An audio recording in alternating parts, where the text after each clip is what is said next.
بسم اللہ الرحمن الرحیم۔ السلام علیکم۔ آپ دیکھ رہے ہو آل ویڈیو ٹاپک اور میں ہوں نعیم شاہ۔ کیا آپ نے کبھی سوچا ہے شیعہ حضرات حضرت علی بن ابی طالب رضی اللہ تعالی عنہ کے تمام لڑکوں کو چھوڑ کر صرف حسین رضی اللہ تعالی عنہ کی مدح سرائی کیوں کرتے ہیں اور انہیں مقدس کیوں مانتے ہیں؟ کیا آپ نے کبھی اپنے آپ سے یہ سوال کیا ہے؟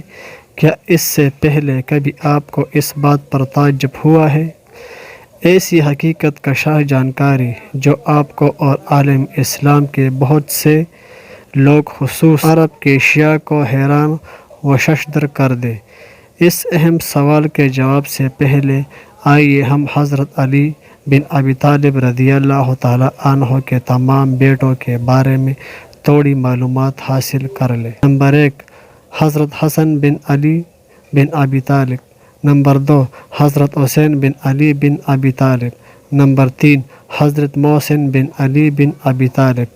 نمبر 4، حضرت عباس بن علی بن ابی طالب۔ نمبر 5، حضرت ہلال بن علی بن ابی طالب۔ نمبر 6، عبداللہ بن علی بن ابی طالب۔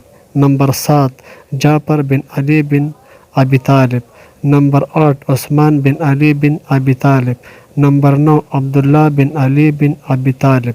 نمبر 10، ابو بکر بن علی بن ابی طالب۔ نمبر 11، عمر بن علی بن ابی طالب رضی اللہ تعالی عنہ اجمعین۔ کیا آپ نے کسی شیعہ عالم یا بینر پر یا حسن یا محسن یا عباس وغیرہ لکھا ہوا دیکھا ہے؟ یقینی اس کا جواب نہیں میں ہوگا۔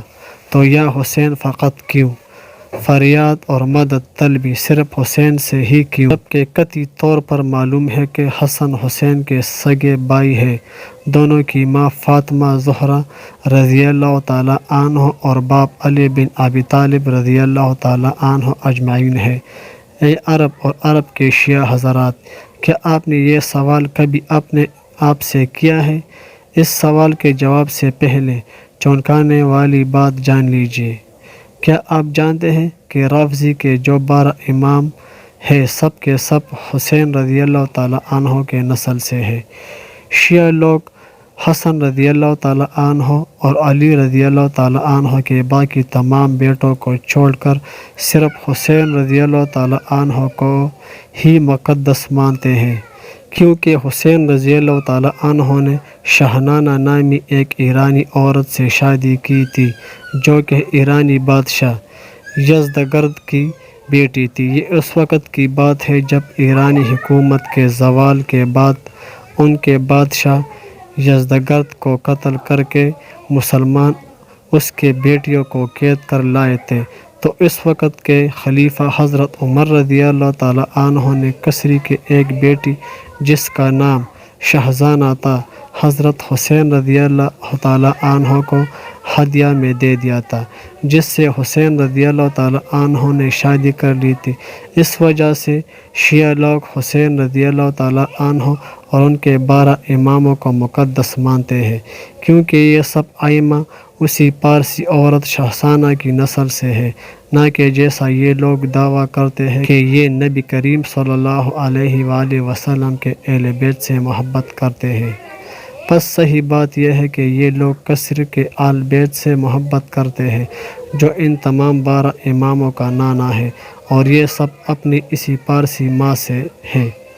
چنانچہ یہ لوگ حسین رضی اللہ تعالی عنہ کے بیٹوں کے پارسی نانا سے محبت کرتے ہیں جو کہ پارسیوں کا بادشاہ تھا، نہ کہ حسین رضی اللہ تعالی عنہ کے نانا نبی کریم صلی اللہ علیہ وآلہ وسلم سے۔ امام بن کثیر رحمۃ اللہ علیہ نے اپنے کتاب البلدیات والنہیات کے حسین بن علی رضی اللہ تعالی عنہ کے حالات زندگی کے ضمن میں لکھا ہے کہ ابن حلقان نے فرمایا ہے کہ سلمہ فارسیوں کے آخری بادشاہ یزدگرد کی بیٹی تھی۔ زمخشری نے رب البرار میں ذکر کیا ہے کہ یزدگرد کی 3 بیٹیاں تھیں جو کہ عمر بن خطاب رضی اللہ تعالی عنہ کے دور خلافت میں قیدی بنائی گئی تھی، جن میں سے ایک عبداللہ بن عمر کو ملی جن سے سالم پیدا ہوا، دوسرا محمد بن ابی بکر صدیق کو ملی جن سے قاسم پیدا ہوا، اور تیسری حسین بن علی ابی طالب رضی اللہ تعالی عنہ کو ملی،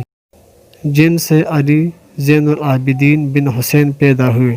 تو یہ لوگ سالم، قاسم، علی زین العابدین خالازاد بھائی ہیں۔ چنانچہ وہ سارے ائمہ جن کو رافضی مقدس مانتے ہیں اور انبیاء معصوم عین الخطا کے درجے فرفائش کرتے ہیں، صرف حسین رضی اللہ تعالی عنہ کو نسل سے ہیں، جو ان کی پارسی بیوی سے پیدا ہوئے، اور ان کے تمام 12 امام اسی پارسی بیوی سے ہیں۔ یہ لوگ شیعہ حسین رضی اللہ تعالی عنہ اور ان سارے ائمہ سے محبت کا دم بھرتے ہیں، کیونکہ یہ کہتے ہیں کہ ان کے اندر پارسی رگ خون ہے۔ نازیہ لوگ شاہانہ کثری کے خمیر سے، بس لوگوں کو معلوم ہونا چاہیے کہ شیعہ پارسی بادشاہ یزدگرد کے اہل بیت سے محبت کرتے ہیں، نہ کہ نبی کریم صلی اللہ علیہ وآلہ وسلم کے اہل بیت سے۔ اسے خود دیکھ کر کے نہ رہ جائیے بلکہ دوسروں تک پہنچائیے، تاکہ شیعہ اور رافضیوں ان حقیقت سے باخبر ہو جائے، اس لیے کہ اکثر لوگ اسے نہیں جانتے، کیونکہ اس کو ان سے چھپا کر رکھا گیا ہے۔ اور افسوس کہ ان کے گروہ گھنٹال لوگ اپنے اوپر عوام کے اعتماد اور بھروسے کا ناجائز فائدہ اٹھا کر جو کچھ ان کے سامنے بیان کرتے ہیں، وہ سب افواہ اور من گھڑت باتیں ہیں، جن کا حقیقت سے دور کا بھی رشتہ نہیں۔ اگر آپ کو ہماری ویڈیو پسند آئے تو ویڈیو کو لائک کریں، سبسکرائب کریں اور شیئر کریں۔ شکریہ۔